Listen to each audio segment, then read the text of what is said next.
following program does not necessarily reflect the views, opinions, or policies of the City of Oceanside, its elected officials, KOCT, its board of directors, or staff. Hi, welcome to Oceanside Spectrum. I'm your host, Elaine Swan. Well, spring is in full swing in North San Diego County, and we have a wonderful lineup of guests to usher us through our show. Mainstreet Oceanside is here to talk about Oceanside Independence Week 2018 and all of the wonderful events happening around town this 4th of July. The Tariq Khamisa Foundation will be on the show to speak about their programs and the work they do in schools. We'll have the Solana Center joining us to talk about their environmental innovation programs. And the Friends of the Oceanside Public Library will be in our studio to invite you to their upcoming event, A Royal Afternoon Tea. And riding the last wave as our guest, we have Waves for All stopping by to tell us about adaptive surfing and their surf sessions at Oceanside Harbor. So take a moment and get caught up with what's happening in North County, because Oceanside Spectrum starts now.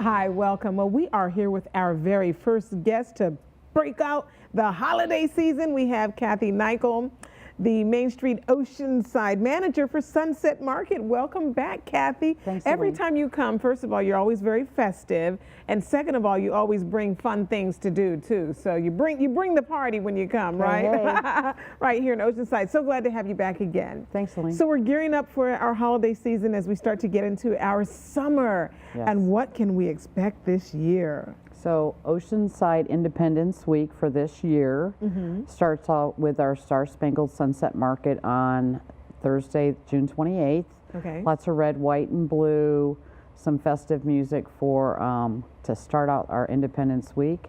And then we have our parade. OceansideParade.com is our website. Right now we're soliciting for, we want participants. We Okay. usually have over 120 participating groups.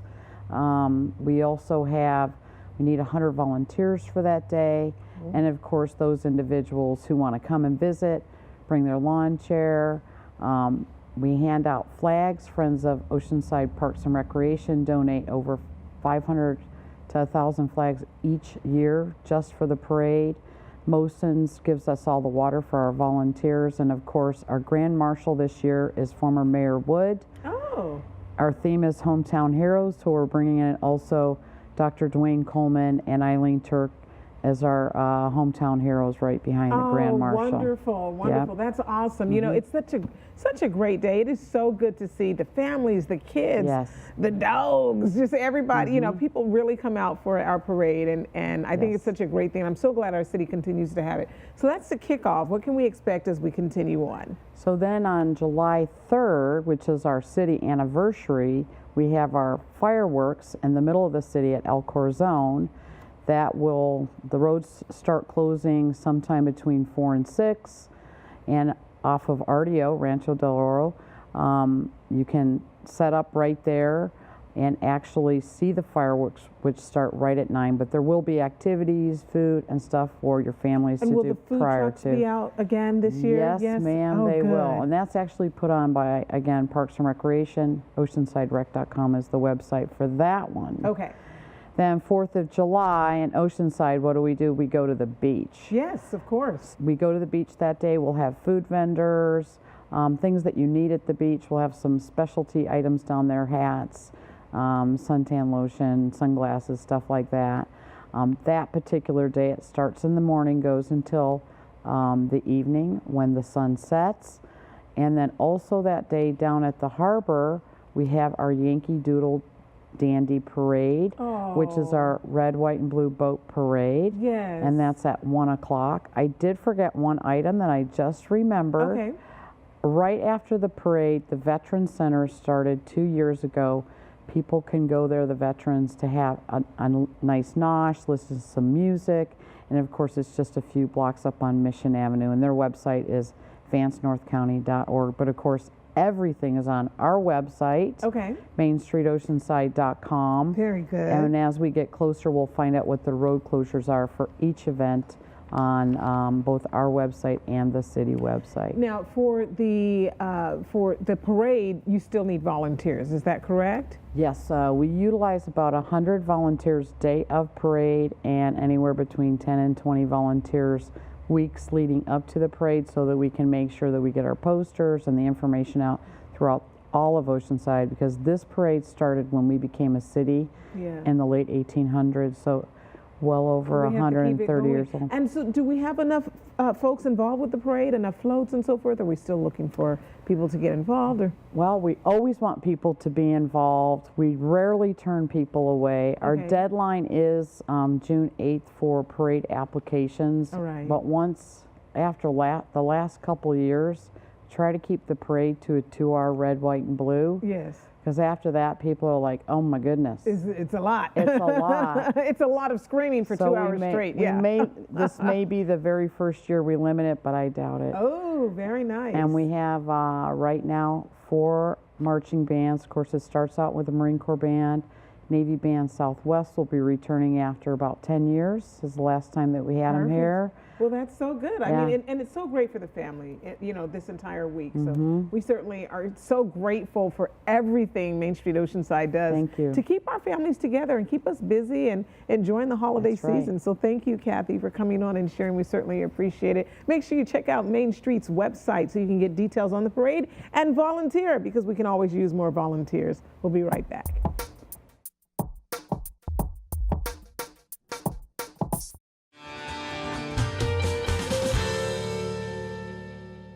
Hi, welcome back. Well, I am here now with Khamisa. She is the executive director of the Tariq Khamisa Foundation, a very, very important foundation, I think, today in the lives of many, many youth. And oh my goodness, you've got a story to tell. Tasreen, welcome to the show. Thank you. Glad to have you here. Happy to be here. Wow, what a mind-blowing story that has taken place, and out of it was born this foundation that now can help so many youth. Tell me about the foundation and how it got started and why it was, because this is just heart-wrenching. The Tariq Khamisa Foundation was founded 23 years ago in honor of my brother Tariq, who was tragically killed here in San Diego in North Park by a boy named Tony Hicks. And Tony Hicks was only 14 years old at the time of this tragedy. And my father, Azim Khamisa, really saw victims at both ends of the gun. He saw Tariq as a victim of Tony, but he saw Tony as a victim of society, and a society that we had all created. And he took responsibility for the bullet that took his son's life. And he reached out in forgiveness to Tony's grandfather, plus Felix, and asked him if he would join him. He had started a foundation, and would he join him from preventing other families from suffering the way our family had suffered. This is amazing. And so what are you all doing through the foundation to reach your goal and accomplish your missions? Yes, absolutely. So the Tariq Khamisa Foundation has been partnering with San Diego County Schools for over 23 years. We implement what we call our Safe School model. And our model consists of 4 programs, and all of our programs are rooted in inspiring and educating children in the principles of accountability, compassion, forgiveness, and peacemaking. Which is exactly what the model that your father has displayed in doing this, correct? Yes, absolutely. I think when we were designing our programs, we thought about Tony. And we thought about what tools would he have needed that night to not pull the trigger. And oftentimes a lot of our youth are having a difficult time processing their emotions and dealing with them in a healthy way. And with Tony, that was anger. He had been carrying around a lot of anger because of trauma and harm that he had experienced in his own life. And just with a strong passion for restorative justice, especially with our youth offenders, and giving them second chances, but not just giving them second chances, giving them the tools they need to be successful. So we've partnered with over 300 schools. We've taken our program to over 565,000 students, and we reach about 12,000 students a year with our programs. Wow, that's amazing. And so how is Tony? How's he doing today? Tony's doing really well. We're happy to announce that he has his first parole hearing in October of 2018. Wow. We have been advocating for his release for a long time, but because he was the first 14-year-old tried under the law where 14-year-olds could be tried as an adult, it has been difficult to get him out of prison. Okay. We've been submitting commutations and advocating very hard, and we're so hopeful and optimistic that he will be released. And we have offered him a job at the Tariq Khamisa Foundation because we know that him sharing his story will impact the lives of many, many children, as it already has. Right, yeah, because he can really speak his truth and say, here's where I was and my mindset and what caused me to do this, and really, hopefully from a very real perspective, cause other young people to really see, you know, themselves in that kind of situation. Yeah, he made a mistake, and I think oftentimes our youth mess up. They're human, we're human, we make mistakes, and oftentimes we turn our backs on the youth that need the most love. That's true. And we strongly believe that at the foundation. What can the community do to help you all in your efforts and in your mission? So we, of course, always appreciate volunteers. We are also growing our board right now. We do have an event, a fundraising event coming up on September 15th, where individuals could support, and the details will be on our website. But I think the one thing you can always do is be a role model. Okay, great. I love that. Be a role model. And visit the website, see how you can help. Absolutely. Visit Very the good. website. Thank you so much, and blessings to you and your family. We certainly appreciate your efforts, and Thank you. we're glad that you all are here. Thank you. Thank you so much for coming. We'll see you again soon. All right, we're going to take a very quick break, and we'll be right back.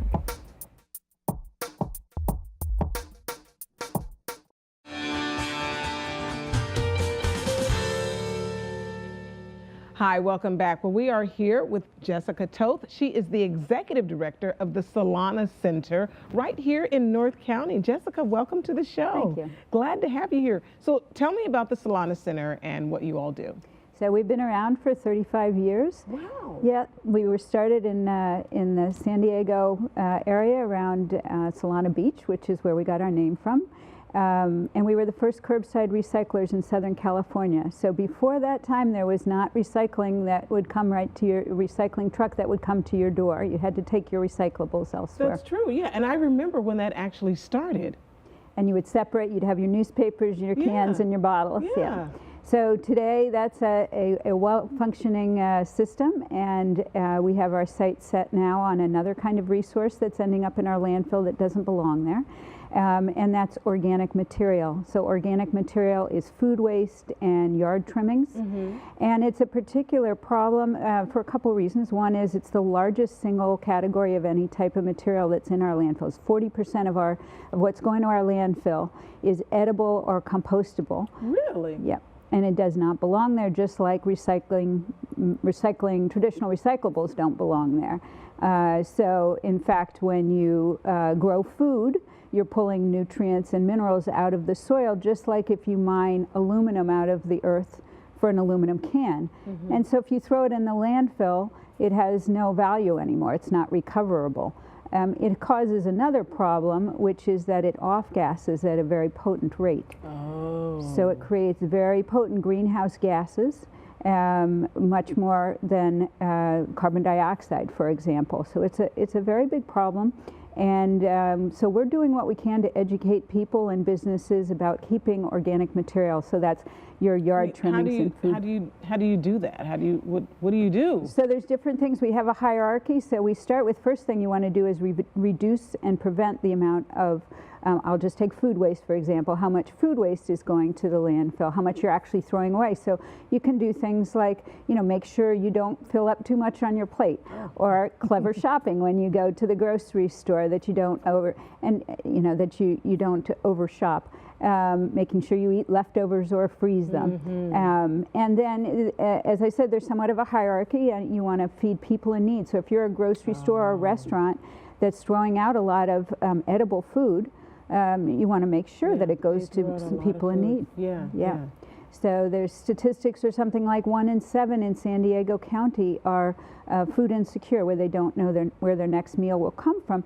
And we're throwing away 500,000 tons of food waste every year. Wow. A good portion of that is edible. And you know, one of the things you had kind of mentioned to me earlier is about how there's so many individuals who either, you know, not to say that they, aside from being homeless or what have you, but folks who maybe are not homeless but just don't have enough food. So how do we get it from, you know, for example, some of the big stores or restaurants to these individuals? So we go into businesses and we'll help them identify, by starting with a waste audit, how much food waste they're throwing away. And often they will see, well, why are we overproducing this much cooked rice if we're throwing that much of it away? So they may change their processes, and they will also see how much edible food is just, you know, we've overproduced a certain number of meals, caterers, for example. But what we're particularly focused on, and there are wonderful food rescue organizations who are doing that type of work. You also can feed animals. And what we're trying to do is that last bit before it possibly goes to the landfill. So if it's not edible, we want to make sure it's composted. And composting is a form of processing, recycling in effect, that captures those nutrients and turns them into a soil amendment, a very rich soil amendment. So you don't have to use chemical fertilizers on your soil, and you can use. And people can compost at home. People can compost at home, and so we've been teaching for over 20 years composting classes. Wait, but let me. Okay, before we have just a few moments, we have to let people know that they have to visit you at the San Diego County Fair. Absolutely. We'd love to have people come out. We've got a couple different things there. We've got mid-scale compost, so we've got compost displays for businesses, so they can come and check it out, see what it would be like to actually be composting on site if you're a business. And we've got small-scale composting, residential composting. We also have new this year. It's called the Eco Adventure. It was sponsored by SDG&E, and it's an adventure for kids with hands-on activities, and they can learn about water protection and conservation, as well as food waste. And you'll be right in the center. That's where you are, right? That's exactly right. In the infield farm, which is inside the racetrack, there's a wonderful farm with a pollinator garden and all kinds of really cool things. So much for the kids. And your full name is tell us. Solana Center for Environmental Innovation. Perfect. Please come check us out. Excellent. Fantastic. Thank you so much, Jessica. We're going to come and check you out at the San Diego County Fair. That'd be great. All right, and your website. All right, very good. Make sure you get involved and definitely work hard to try to save and recycle. Thank you. We'll be right back.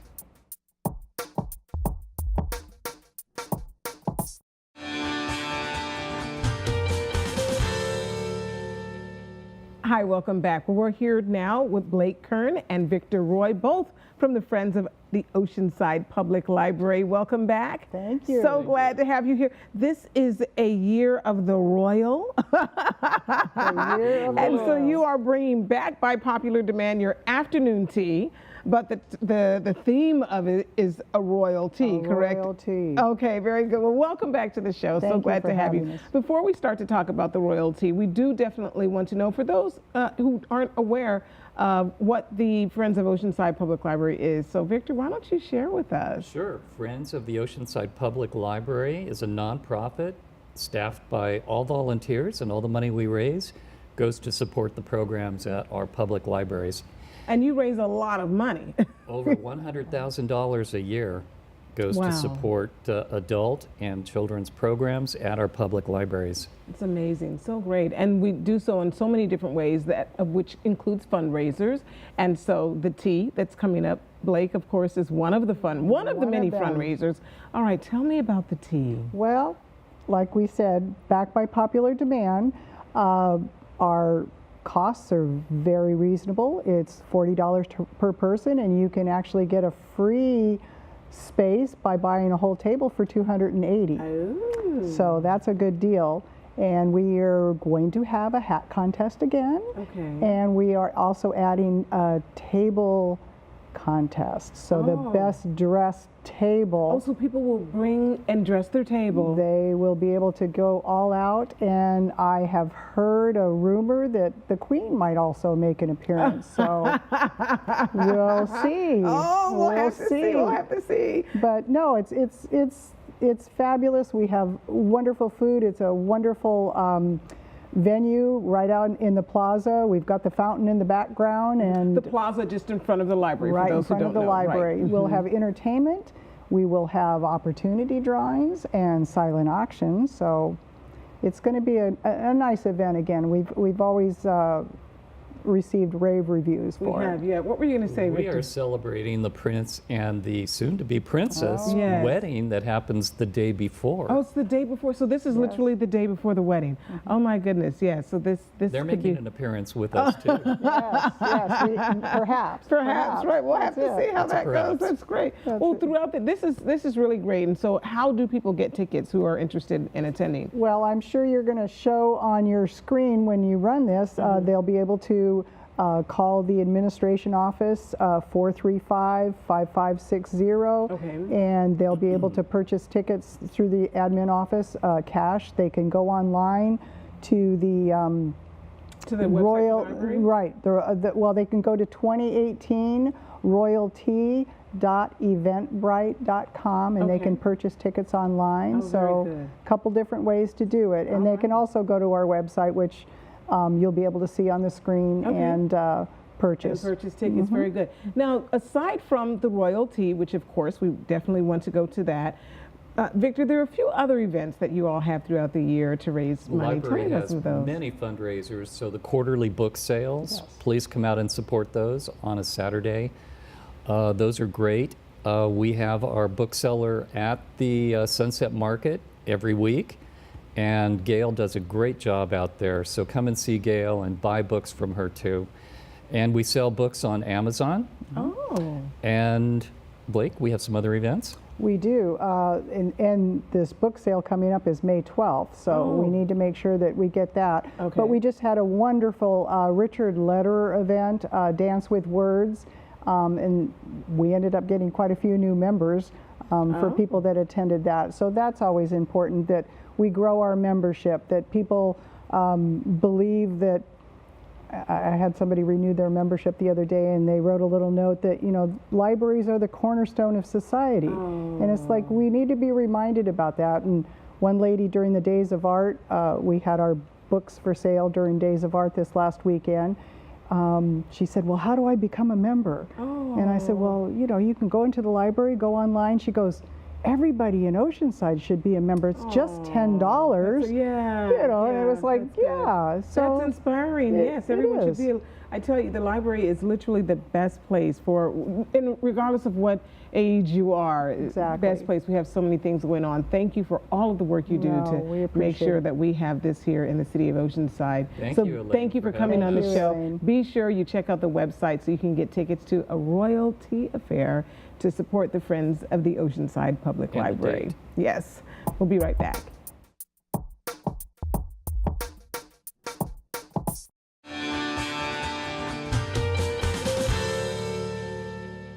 Hi, welcome back. We are here with our final guest of the show today, John White. He is the founder of Waves for All. Welcome to the show, John. Thanks for having me. Glad to have you here. Of course, we know Waves because we're here in Southern California. Absolutely. But Waves for All, tell me about Waves for All. So just like you mentioned, here in Southern California, part of that culture and identity is that of identifying as a surfer.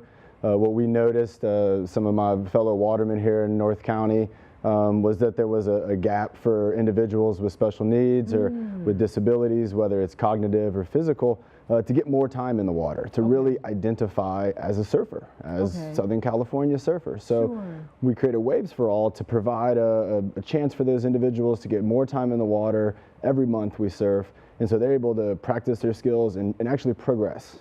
It's not as much of a novelty surf as this is their identity, and they really need to get in the water. And so we've reached out to the community, and we have some of the greatest surfers in the world here in Southern California. And we have some of the greatest surfers who volunteer at Waves for All, and it's been a beautiful thing.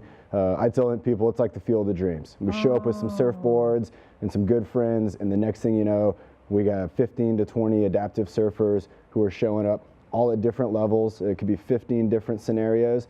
But that's the idea behind adaptive surfing is really modifying the equipment or the techniques or the teamwork to make it safe, to make sure everybody is stoked and wanting to come back again, you know, month after month. So there's some instances where you actually modify the equipment for Absolutely, individuals. we do. For certain individuals, potentially with like cerebral palsy, people with spinal cord injuries who might have an issue with being in a prone position. We've developed chairs to help them sit up on the surfboards, things like wedges to lift your chest, to help your neck, steering devices for individuals who again are maybe paralyzed or have a condition to where they need a modification to the board, and with that they're able to surf just as if you and me were going out in the water, and that joy, that experience of riding a wave, big or small, it doesn't matter. Sure, yeah. It's a very joyful experience, and we want to continue that. We want to reinforce it month after month so that a surfer could go home and instead of saying, you know, I have a disability, maybe the first thing they think about is, I'm a surfer.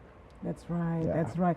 How do you find the individuals, of course, coming to shows like this so that people can know, but how, aside from that, how do you find individuals who are a good fit for this? Well, with Waves for All, and again, being here in Southern California, we volunteer with a lot of other adaptive surf communities. So there's Surfers Healing, there's Stoked for Life, there's Challenged Athletes Foundation, Junior Seau Foundation, there's the Blind Surfers Foundation, there's the Surf Education Academy. There's all these avenues out there to really get people entry level in, to bring them in, kind of break down the glass barrier between surfing and the disability. Then once they're there, and maybe we've met them there, you know, one of the guys, he was the last one out of the water at the ISA World Championships and at the clinic. And so I approached him and said, hey, Ty, if you're this serious about surfing, then you need to come to our events because we want to progress you. We want to get you from the clinic stage to the idea that for some individuals, real dreams of representing USA or representing their country in the Olympics one day, or even just at the International Surf Association level. There are competitions, it is growing, and there's ways to get out there and volunteer, meet people, and then introduce them to Waves for All so they can keep it going. Oh, that's good. That's good. So how can we help? How can the community get behind you all and help? Well, either as a surfer or as a volunteer. I mean, volunteer levels are everything from helping us get on life jackets to working with individuals with the wetsuits, transferring from wheelchairs down to the beach. We've worked with students from the University of San Diego State and from UCSD, helping to develop tools and devices to help us in and out of the water. Safety is our #1 concern. Obviously, we want the parents to know that safety is very important to us, but we even have adaptive surfers who then come back and volunteer. And so we're really able, for us, it's about an identity. It's about really being able to say, I'm a surfer, and surfers got to surf. They got to get in the water. They got to get the reps in. You got to see the waves. You got to experience the cold. You got to taste the salt water. And if you don't get to do that, it can lead us down a road to where, you know, we don't have that identity. To lose that identity. Absolutely. With that identity, the health benefits, the morale benefits, it's just amazing what surfing can do for somebody and just the ocean in general. Phenomenal. What great work you're doing. Thank you. All right, so of course, if people are interested, they can visit your website, I'm Absolutely. sure. Wavesforall.com, wavesforall.org.com will direct you. We work with a group called Clear Blue Conservation. We even do beach cleanup. So we'll have autistic adults, children. We have guys in wheelchairs. We're going around, we're picking up the beach. We're cleaning it up. We want people to see how important the ocean is to us and to see how powerful it is for certain individuals. We're hoping the rest of the community is going to get on board and say, hey, you know what? We really need to take care of this thing, you know, right here to our west. And it's just a beautiful thing what it does. It is. What a beautiful thing you are doing. Thank you. Absolutely. Thank you so much for coming on and sharing. And thank you for everything you're doing. We certainly appreciate it. Going to do well for Southern California. Thank you. Yeah, we invite you out. We'd love to have you out there. We'll get you in a suit. We'll get you in the water. Okay, I have to try. I'll get at the back of the line. Well, our next session, I believe, is going to be from this air date, so we'll have May 27th. But we're always the last Sunday of the month. It's on the calendar. Perfect to know. We don't miss it, and you can do it, and you can use it, and you can set it up on there and say, hey, I'm going to Waves for All every month. There we have it. Last Sunday of the month. Thank you so much for coming on and sharing. We certainly appreciate it. And that's it. That's our show for today. Thank you so much for joining us here on Oceanside Spectrum. I'm Elaine Swan, your host, celebrating 10 years right here on Oceanside Spectrum. This is an all-year celebration. We'll see you next time right here on KOCT.